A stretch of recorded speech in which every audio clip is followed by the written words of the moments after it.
Ibu-ibu, mau lihat pelitnya ibu? Coba kalau dia beli sayur. Hobi memang dia nawar.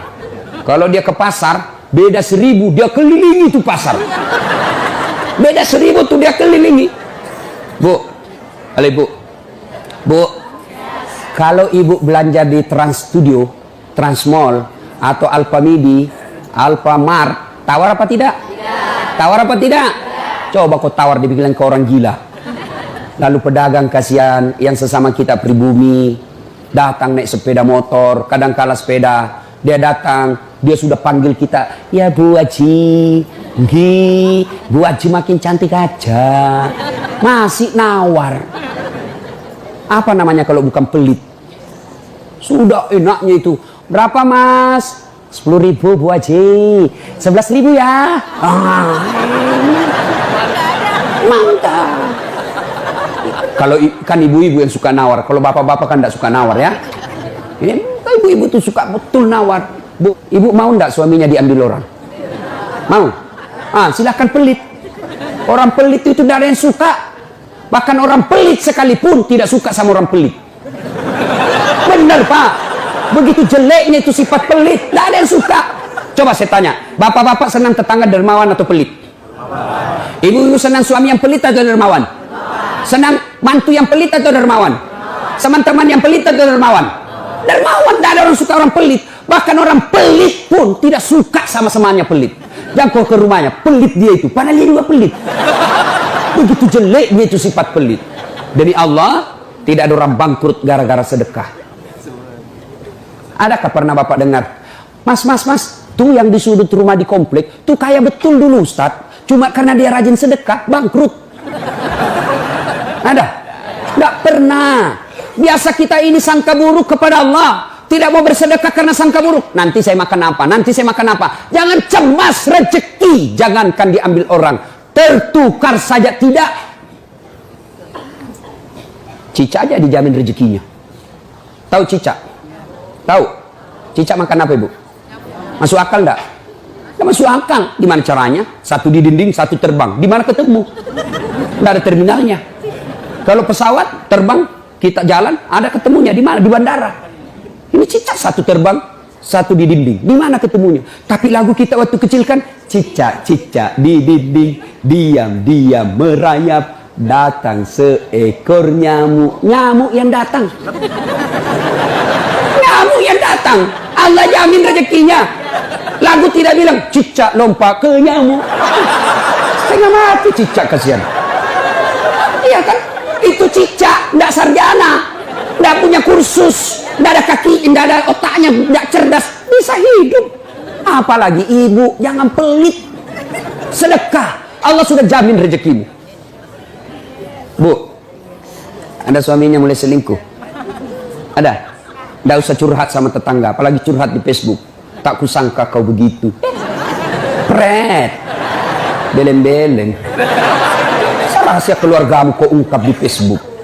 Begitu mulai, bu, ciri-ciri laki-laki yang sudah mulai lain-lainnya. Kalau yang selama ini tidak pernah pakai sisir keluar, tiba-tiba rapi. Tidak pernah pakai parfum, tiba-tiba beli parfum malaikat subuh. Nah, yang tadinya keluar rumah tidak pernah pakai setrikaan, langsung rapi.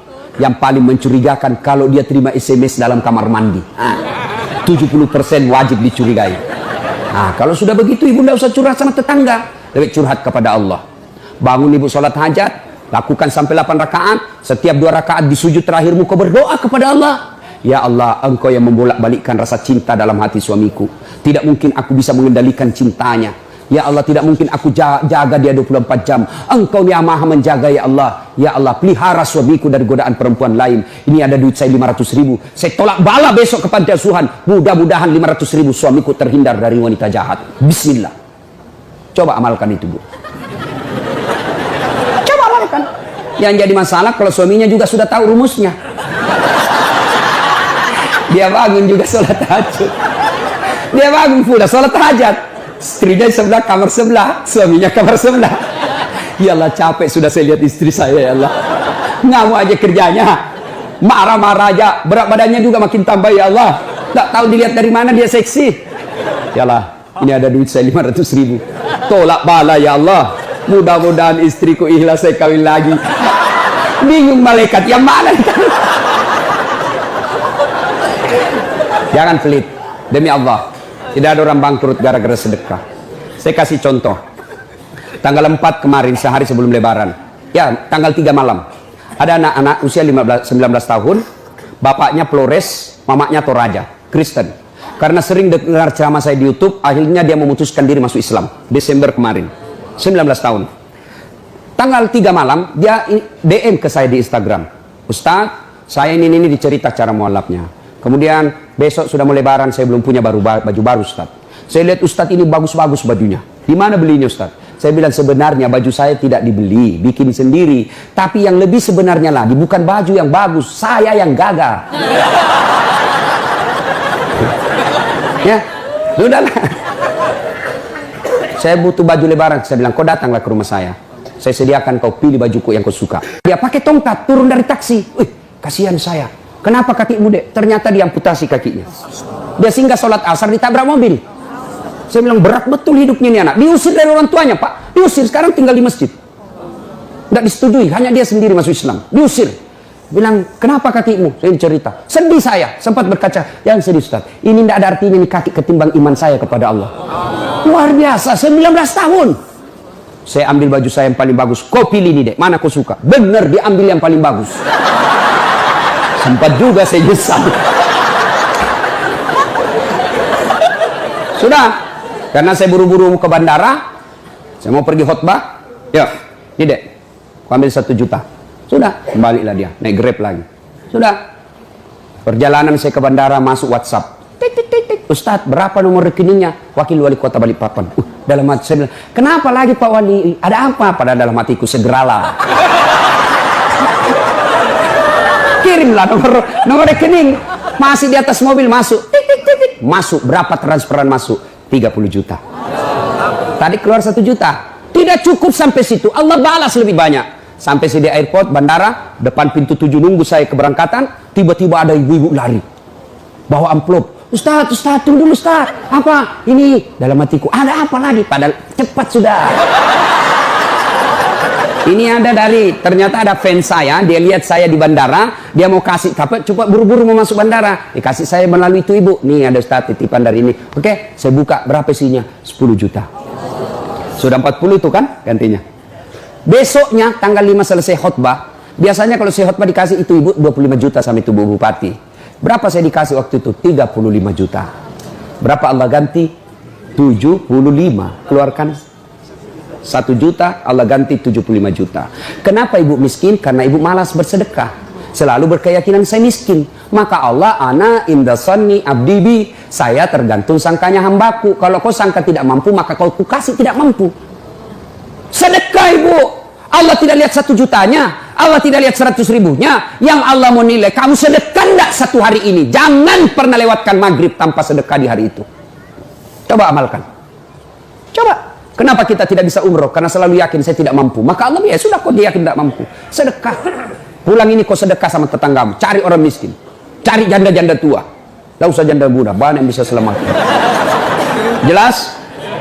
Salatullah, salamullah ala toha rasulillah. Salatullah, salamullah ala yasin habibillah. Nah, sudah banyak sebenarnya penyakit hati, tapi waktu yang terbatas. Saya cuma bilang waktu yang terbatas.